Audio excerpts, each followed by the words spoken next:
ஆண்டவராகிய இயேசு கிறிஸ்துவின் நாமத்தினாலே கூடியிருக்கிறவங்களை வாழ்த்துகிறேன்.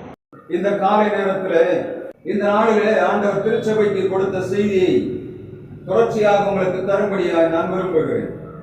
நாம் தொடர்ந்து ஆண்டவருடைய மிக முக்கியமான குணாதிசயங்களை பார்த்து வருகிறோம். எப்பொழுது பார்த்தாலும் ஒரு மனிதன் ஆண்டவரிடத்தில் வரும்போது, ஆண்டவரே என்னை ஆசீர்வதியும் என்று கேட்கிறான். அவர் பெரியவைகளை செய்கிறார் என்று எல்லாவற்றையும் அவரிடத்தில் நாம் கேட்கிறோம். வேதத்தை அடிப்படையாக வைத்து, பரிசுத்தவான்களை வரலாறுகளை அடிப்படையாக வைத்து ஆண்டவரிடத்திலே ஜெபம் பண்ணுவோம். அப்படித்தானே?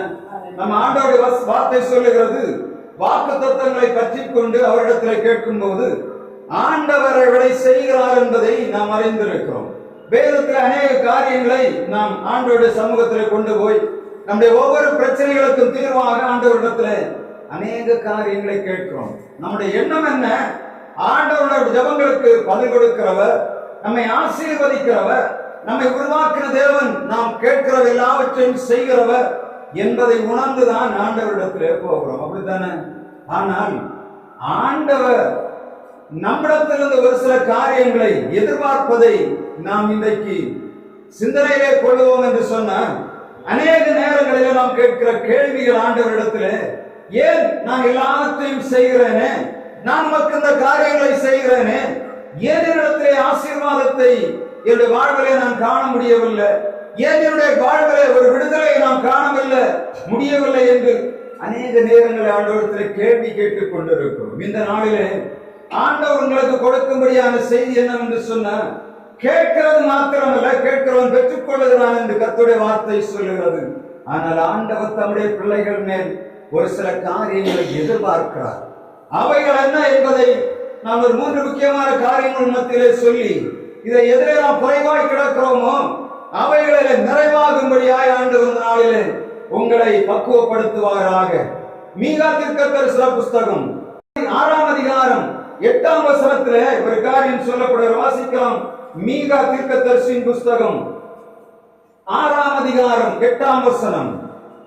மனுஷனே நன்மை இன்னதென்று அவர் உனக்கு அறிவித்திருக்கிறார். நியாயம் செய்து இரக்கத்தை சிநேகித்து தேவனுக்கு முன்பாக மனத்தாழ்மையாய் நடப்பதை அல்லாமல் வேற எண்ணத்தை கர்த்தர் கேட்கிறார். மீகா 6ஆம் அதிகாரம் 8ஆம் வசனத்திலே ஆண்டவர் 3 மிக முக்கியமான காரியங்களை இஸ்ரவேலர்களிடத்தில் கேட்கிறார்.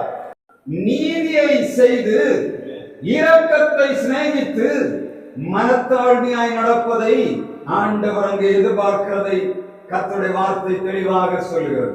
Bible contains the mind of God, the state of man, the way of salvation, the doom of sinners and the happiness of believers என்று வேதத்துக்கு ஒரு மனிதன் முன்னுரையை கொடுக்கிறார். வேதம் முழுவதும் ஆராய்ந்த பரிசுத்தவான்கள் எழுதுவார்கள், வேதம் என்ன, தேவனுடைய சிந்தனை, அவருடைய சிந்தனைக்குள்ள என்ன இருந்தது, மனிதன் உலகத்தை நீடுபடியாய் வாழ வேண்டும், அவன் பரலோக ராஜ்யத்தை இந்த உலகத்தை அனுபவிக்க வேண்டும் என்று சொல்லித்தான் ஏதேனும் தோட்டத்தை உருவாக்கி அதில் மனிதனை வைக்கிறார். அவருடைய நோக்கம் என்ன? மனிதன் தன்னை தொழுது கொள்ள வேண்டும், நீடுபடியாய் வாழ வேண்டும், தான் உருவாக்கி வைத்த அந்த தேசத்திலே அவன் நீடுபடியாய் வாழ்ந்து மரணமில்லாத வாழ்வை அனுபவிக்க வேண்டும் என்று சொல்லித்தான் ஆண்டவர் எதை செய்தார்? ஏதேன் தோட்டத்திலே ஒரு மனிதனை உருவாக்கி வைத்து அவருடைய திட்டத்தை அவன் கையிலே கொடுக்கிறார். அவருடைய சிந்தனை என்ன? என் பிள்ளை என்னை சேவிக்க வேண்டும், இவன் என்னை ஆராதிக்க வேண்டும், இவன் என்னோடு நடக்க வேண்டும், எப்பொழுது என்னோடு உறவாட வேண்டும், நான் சேரக்கூடாத ஒளியிலே வாசம் பண்ணுகிறவர் இந்த பூமியிலே அவனை வைத்து என்னை தொழுது கொண்டு என்னை ஆராதித்து நான் கொடுக்கிற நன்மை அனுபவிக்க வேண்டும் என்று சொல்லித்தான் ஏதேன் என்ற தோட்டத்தை உருவாக்கினார். அப்படிதானே? ஏதேனிலே வைக்கப்பட்ட ஆதாமுக்கு ஒரு வேலை இல்லை. எந்த வேலை? தோட்டத்திலே காலையில் எழும்பணும், சுற்றி போக வேண்டும், ஆண்டவர் உருவாக்கி வைத்திருக்கிற எல்லா மிருக ஜீவன்களையும் மேய்க்க வேண்டும். அவருடைய ஆகாரம் எங்கே இருந்தது? ஜீவ விருட்சத்தின் கனி, நன்மை தீமை அறியத்தக்க விருட்சத்தின் கனி. தோட்டத்திலே ஆதாம் வாழ வைக்கிற எல்லா விதமான கனிவர்க்கங்களையும் ஆண்டவர் ஏதேனிலே உருவாக்கி வைத்து அவனுக்கு நெற்றியிலே வேர்வை சிந்தி பாடுபட வேண்டாம் என்று சொல்லக்கூடிய ஒரு மகத்தான வாழ்க்கையை ஆண்டவர் அவனுக்கு வைத்திருந்தார். ஆனால் மனிதன் என்ன செய்தான்? ஆண்டவருடைய சித்தத்தை விட்டு வெளியே வந்தான். அங்கே அக்கிரமம் நுழைகிறது. கீழ்ப்படியாமையின் மூலமாக பாவம் ஏதேன் தோட்டத்துக்குள்ளே பிரவேசிக்கிறது. ஏதேனை விட்டு துரத்தப்படுகிறான். இப்பொழுது ஆண்டவருடைய சிந்தனையிலிருந்து வந்த நோக்கம் என்ன? தான் உருவாக்கி வைத்த மனிதன் பாவம் செய்து என்னை விட்டு விலகி போனான். இவனை மீட்டெடுக்கக்கூடிய பணி என்ன? இயேசுவை உலகத்தில் அனுப்புகிறார். எதற்காக? இந்த பாவத்துக்குள்ளே போன ஜனங்களை மீட்டெடுக்க வேண்டும். இதுதான் நோக்கம். Bible contains the mind of God, the state of man. என்ன ஸ்டேட்? மனிதன் உருவாக்கி வைத்த நோக்கத்தை இழந்து போனான். ஆண்டவருடைய பிரசன்னத்தை இழந்தபடியினாலே தோட்டத்தை விட்டு துரத்தப்படுவான் பட்டான்.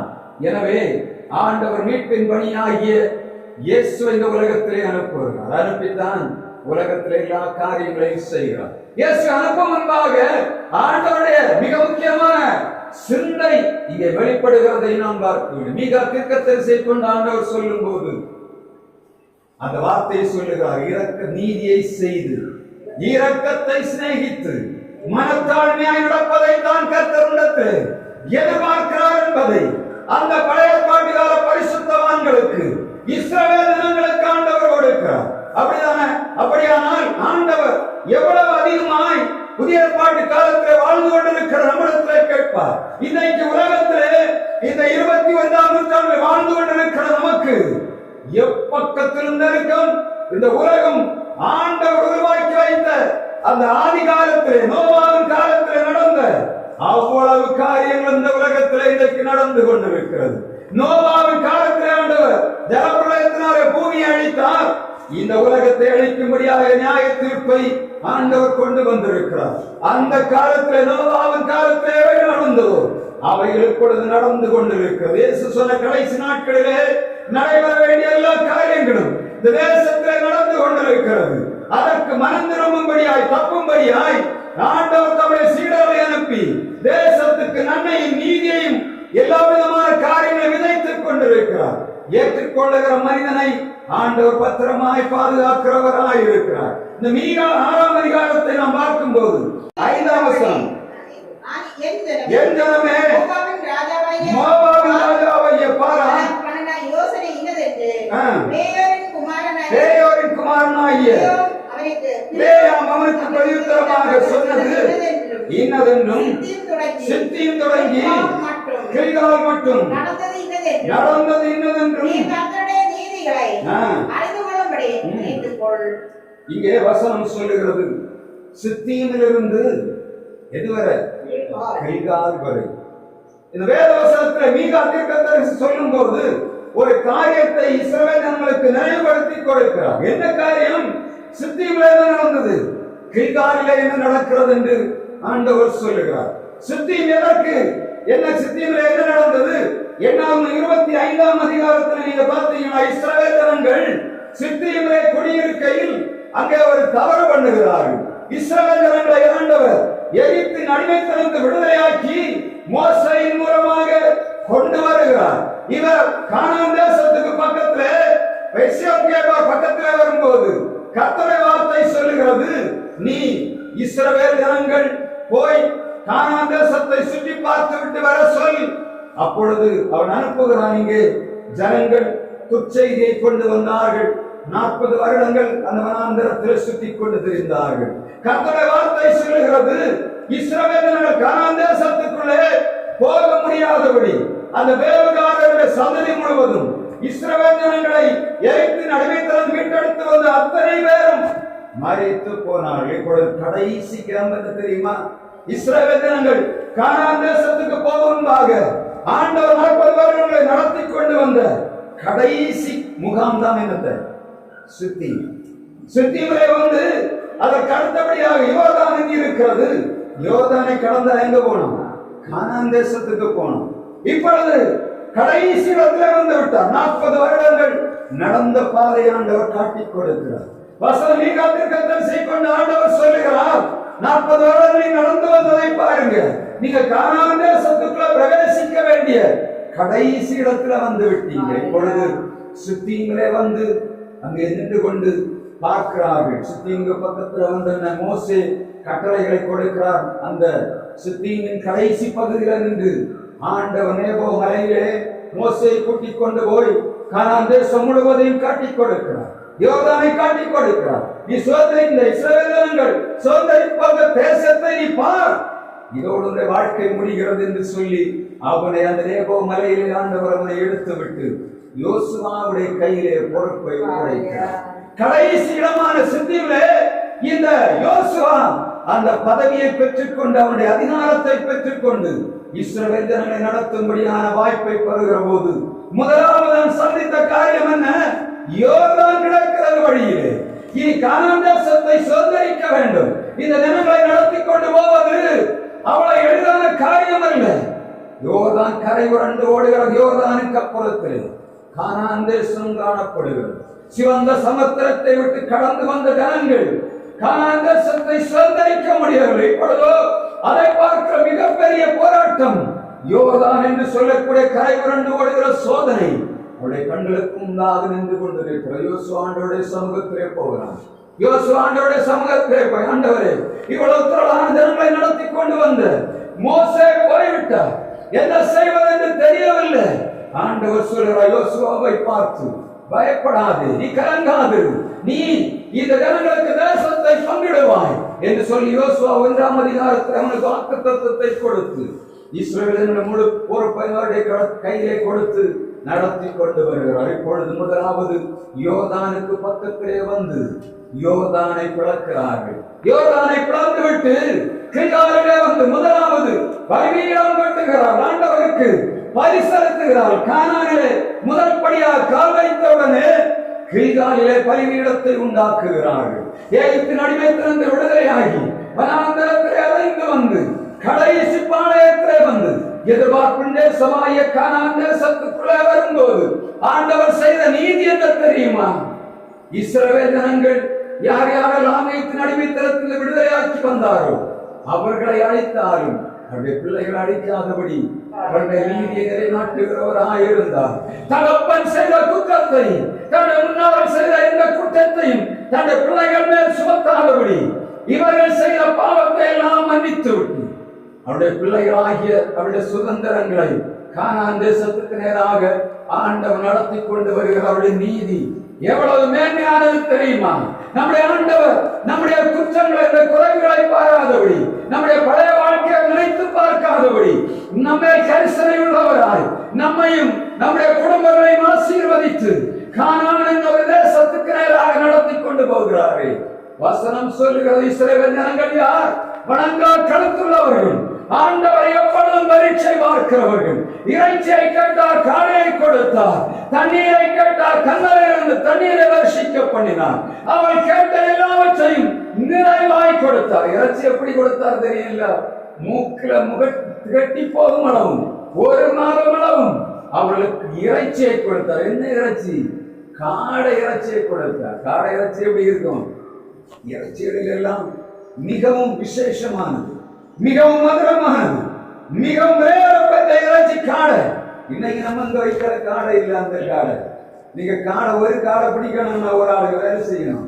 அவ்வளவு சீக்கிரமா காடை பிடிக்க முடியாது. நாங்க சின்ன வயசுல வயல் கரையில போவோம்.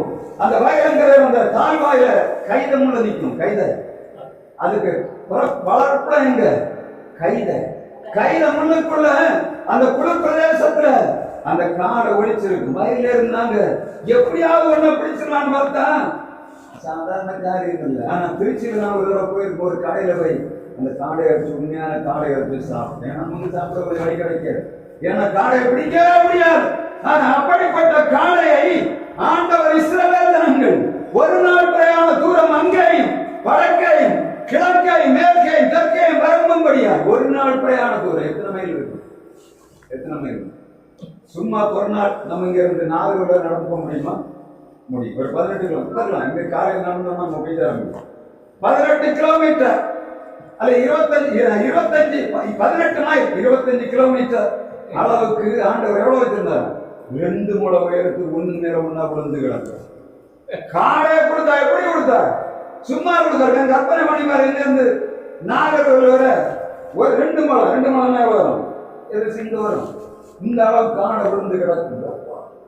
குவியலாக பாளையத்தில் சேர்த்து வைத்திருந்தார். அவ்வளவு பெரிய காரியங்களை செய்த ஆண்டவரை அடுத்த நிமிஷத்துல என்ன பண்ணுவாங்க? மறுதளிக்கிறவங்க. நம்மள மாதிரி இல்ல, எல்லாம் கண்ணால பார்த்தாங்க. என்ன ஆண்டவர் பகலில மேகஸ்தம்பத்திலும் இரவு அக்கினி ஸ்தம்பத்திலும் ஒவ்வொரு நாளும் நடத்திட்டு போறாங்க. இவங்க பகல்ல எழுதி வெளிச்சத்தை பார்க்கறாங்கன்னா சமாதானமா இருக்கிற கர்த்தருடைய மேகம் அங்க இருக்கு. இரவு நேரத்துல பார்க்கறாங்க, வனாந்தரத்துல வெளிச்சம் எங்க இருந்து வருது? அவருடைய அந்த இரவு அவர் அக்கினி ஸ்தம்பத்துல நடத்த போற வெளிச்சம் தான். இஸ்ரவேல் வனாந்தரத்துல வாழ்ந்து கொண்ட கண்ணுக்கு முன்னாடி ஆண்டவர் நடத்திட்டு போறதே இல்ல. மகளில மேக சம்பத்தில் நடத்திட்டு போற, வெயில் வரவில்லை, இரவு நேரத்துல வெளிச்சம் இல்ல, அந்த இருட்டுக்குள்ள ஆண்டோட சம்பவமானது வீசிக்கொண்டு. அப்படி இருந்தாலும் அவர்கள் என்ன பண்ணுகிறார்? ஆண்டவர் சொல்கிறவன்னு கீழ்ப்படியவில்லை. நம்ம அதை என்ன பண்ணோம்? ஒரு நாள் பார்ப்போம், 2 நாள் பார்ப்போம், ஒன்றே ஓடும். 40 வருஷம் ஆண்டவர் என்ன பண்றார்? இந்த தினங்களை வனாந்தரத்தை நடத்தி கொண்டு போனார். இவர் எல்லா நன்மைகளை கண்ணார கண்டும் அவரை மறுதளிக்கிறவர்களாக இருந்தார். ஆனால் ஆண்டவருடைய நீதி என்ன? அவர் பார்வோனிடத்தில் சொல்லுகிறார் மோசேயை கொண்டு, என் ஜனங்கள் கனான் தேசத்துக்கு போக வேண்டும், அவர்கள் என்னை ஆராதிக்கும்படியாக அனுப்பிவிட வேண்டும் என்று சொல்லி ஆண்டவர் மோசேயை கொண்டு பார்வோனிடத்திலே சொல்லுகிறார். அப்படிதானே ஆண்டவர் சொல்லுகிறார், மோசே சொல்லுகிறார், ஆண்டவரே இந்த ஜனங்களை அழைத்து விடாதனும், இந்த எழுத்தர் என்ன நினைப்பார்கள், என்ன சொல்லுவார்கள்? ஓங்கிய வயிற்றினாலும் பலத்த கையினாலில் புறப்படக்கூடிய தேசத்திலிருந்து உங்களுடைய ஜனங்களை அழைத்து போட்டீர்கள் என்று சொல்லி இவர்கள் சொல்லுவார்களே, இந்த நீதியை நீர் பார்க்கணும் சொல்லி ஒவ்வொரு நாளும் அந்த ஜனங்களுக்கு மோசே போராடி கொண்டு வந்தபடியினாலே ஆண்டவர் அந்த ஜனங்களை அந்த சத்தியின் முறையிலும் கொண்டு வந்து கனான் தேசத்தில் அவளை பிரவேசிக்க பண்ணும்படியாக ஆண்டவர் கொண்டு வருகிறதை அவருடைய நீதி மிகப்பெரிய வெளிப்பாடாக நாம் பார்க்கிறோம். 40 வருஷம் நமக்கு விரோதமாக தொடர்ந்து வழக்கு செய்து கொண்டிருந்தால் விடுவோம். நமக்கு ஒரு வழக்கு இருக்கிறது, ஒரு நீதிமன்றத்தில் நமக்கு நம்முடைய சுயத்தை, நம்முடைய சொந்த பொருளை அபகரிக்கும்படியாக நீதிமன்றத்தில் ஒரு வழக்கு தொடுத்து 40 வருஷம் நம்ம நடக்க விட்டு நம்ம என்ன பண்ணுவோம்? அவன் என் குடும்பத்தை விடுவோமா? ஆனா நீதிபரான ஆண்டவர் நம்முடைய பிள்ளைகள் நீதி செலுத்துகிறவராக இருக்கிறார். கர்த்தர் மீகா தீர்க்கதரிசி கொண்டு இஸ்ரவேல் ஜனங்களிடத்தில் கேட்கிறார், நீங்கள் நீதி செய்ய வேண்டும். எப்படி? நான் செய்த நீதி என்ன? நீங்கள் சித்தீமிலிருந்து கில்காலிலே வருவது வரையிலும் நான் உங்களை இந்த வனாந்தரத்துக்குள்ள நடத்தி கொண்டு வந்து யோர்தானை கடந்து கில்காலுக்கு கொண்டு வந்ததை நீங்கள் நினைவில் கொள்ள வேண்டும். உங்கள் நீதி எப்படி இருக்கணும்? மிக பிரதானமாக அதுதான் நீங்க பாத்தீங்கன்னு சொன்னா 1 சாமுவேல் 24ஆம் அதிகாரம் 17ஆம் வசனத்திலே ஒரு மனிதன் இன்னொரு மனிதனை பார்த்து ஒரு நீதியை அறிக்கையிடுகிறான். உலகத்திலே வாழுகிற நாம் கிறிஸ்தவர்களாய் நாம் எந்த நீதியை வெளிப்படுத்துகிறோம்? நம்முடைய கண்களுக்கு முன்பாக தாவீது என்று சொல்லக்கூடிய மனிதன் ஒரு நீதிமானாய் இருந்தான் என்பதை அவனுடைய எதிராளி அவன் பறைசாற்றுகிறதை நாம் பார்க்க முடியும். ஆண்டவர் இஸ்ரவேல் ஜனங்களுக்கு அவருடைய நீதிக்கு தகுந்த அவர்களுக்கு பதிலளிக்கவில்லை. அவருடைய நியாயத்துக்கு தகுந்தவதாக, அவருடைய நன்மைக்கு தகுந்ததாக ஆண்டவர் நீதி செலுத்தவில்லை. நீங்க வாசிக்கலாம் 1 சாமுவேல் 24ஆம் அதிகாரம் 17ஆம் வசனத்திலே தாவீதை பார்த்து, நீ என்னை பார்க்கிலும் நீதிமான், நீ எனக்கு நன்மை செய்தாய், நான் உனக்கு தீமை செய்தேன். 24ஆம் அதிகாரத்திலே கர்த்தருடைய வார்த்தை சொல்லுகிறது, தாவீது பெலிஸ்தரை விட்டு துரத்துவதை விட்டு வந்து அமைதியாக உட்கார்ந்து இருக்கிறான். இப்பொழுதுதான் எதிராளிகளை போய் துரத்தி விட்டு வருகிறான். எங்கே நீரை வந்து உட்கார்ந்து இருக்கும் போது அமைதியாய் இருக்கிறேன் என்று நினைக்கிற நேரத்திலே சவுல் எங்கே நீக்கி வருகிறான். எங்கே நீரை வந்து அந்த தேசத்திலே இவனை முற்றுகையிடும்படியாக வருகிறான். இவன் வந்ததை தாவீது அறிந்து கொண்டான். போனான், அவனுடைய வஸ்திரத்தின் ஓரத்தை கத்தரித்து கையில் எடுத்துக் கொண்டான். தூரத்திலிருந்து கூப்பிடுகிறான், அப்னேரே அப்னேரே, ராஜாவை நீ காவாமல் போனது என்ன? உன்னுடைய ராஜாவை நீங்கள் காக்காமல் போனது என்ன? உன்னுடைய ராஜாவுடைய வஸ்திர தொங்கலை பார், அது இங்கே இருக்கிறது, என் கையில் இருக்கிறது. அவருடைய ஈட்டி எங்கே? அதை தேடிப்பார், என்னிடத்தில் இருக்கிறது. நீ காவாமல் போனது என்ன? சத்தம் கேட்டவுடனே சவுல் தேடுகிறான். சத்தம் வருகிறது. தன்னுடைய வஸ்திரத்தை பார்க்கிறான். வஸ்திரத்தின் தொங்கல் அறுக்கப்பட்டிருக்கிறது. தன்னை சுற்றி தன்னுடைய சரீரத்தில் வைக்கப்பட்டுள்ள வஸ்திரமானது தொங்கல் அறுக்கப்பட்டு காணப்படுகிறது. இப்பொழுது சத்தம் கேட்கிறது, அப்னேரே, ராஜாவை காக்காமல் போனது என்ன? இப்பொழுது பார்க்கிறான், தன்னை தான் கொலை செய்யும்படியாக வேட்டையாடும்படியாக வந்த ஒரு மனிதன் தன் உயிரை பணைய வைத்து என்னை பாதுகாத்திருக்கிறான் என்று சொல்லி அவன் அறிக்கையிடுகிறான். என்ன அறிக்கையிடுகிறான்? அவன் சொல்லுகிறான், தாவீதே, என்னை காட்டிலும் நீ நீதிமான். ஆண்டவர் யார்? யோவான் 8ஆம் அதிகாரத்திலே அந்த நீதி ஆண்டவர் மிக தெளிவாக வைத்திருக்கிறதை நாம் பார்க்க முடியும். பழைய பாட்டு கால பரிசுத்தவானான தாவீது தன்னை கொலை செய்யும்படியாக தன்னை தேடி வந்த மனிதனுக்கு நீதி செய்தான். எப்படி? அவனுடைய ஜீவனை பாதுகாக்கிறான். சொல்லுகிறான், கர்த்தருடைய வேலை வருகிறது வரையிலும் அவர் சாகிறது வரையும் நான் அவரை தொடக்கூடாது. நான் மிகப்பெரிய கோலியாத்தை கொன்றவன் தான். என்னோட இந்த ஜனங்கள் இந்த சபையை அழித்து போடும்படியாக இன்றிரவரை ஒப்புக் கொடுக்கப்பட்ட சவுல்தான். ஆனாலும் அவன் மேலும் கையை நான் வைக்க கூடாது என்று சொல்லி தன்னை பாதுகாக்கிற மனிதனாக இருந்தான். நாம் நீதி செய்ய வேண்டும் என்று சொன்னான். நமக்கு இருக்க வேண்டிய மிகப்பெரிய காரியம் எதிர்பார்ப்பு இருக்கணும். என்ன எதிர்பார்ப்பு? இந்த உலகத்தோட நம்முடைய வாழ்க்கை முடிவதில்லை. ஒருவேளை ஆண்டோட வருகை இருக்கும் என்று சொன்னார், அவரை நாம் தரிசிக்க வேண்டும். அந்த எண்ணம் இருக்கும் என்று சொன்னார், உலகத்தை அநீதி செய்கிற மனிதனை பார்த்து நாம் அநீதி செய்யவே முடியாது. எப்பொழுது நாம் அநீதிக்கு அநீதி செய்கிறோம் என்று சொன்னார், நாம் போகக்கூடிய அந்த பாதை, நம்முடைய முடிவு என்ன, நம்முடைய டெஸ்டினி என்ன என்பதை நாம் தெரிந்து கொண்டோம் என்று சொன்னால் மாத்திரம்தான் அநீதிமானுக்கு விரோதமாக நாம் நீதி செய்ய முடியாது. உலகத்திலே அநீதிமானுக்கு விரோதமாக நீதி செய்வோம் என்று சொன்னால் நமக்கு என்ன கிடைக்கும்? நமக்கும் சிறைச்சாலை கிடைக்கும். ஆனால் ஆண்டவர் நம்மை பாதுகாக்கிறவராக இருக்கும்.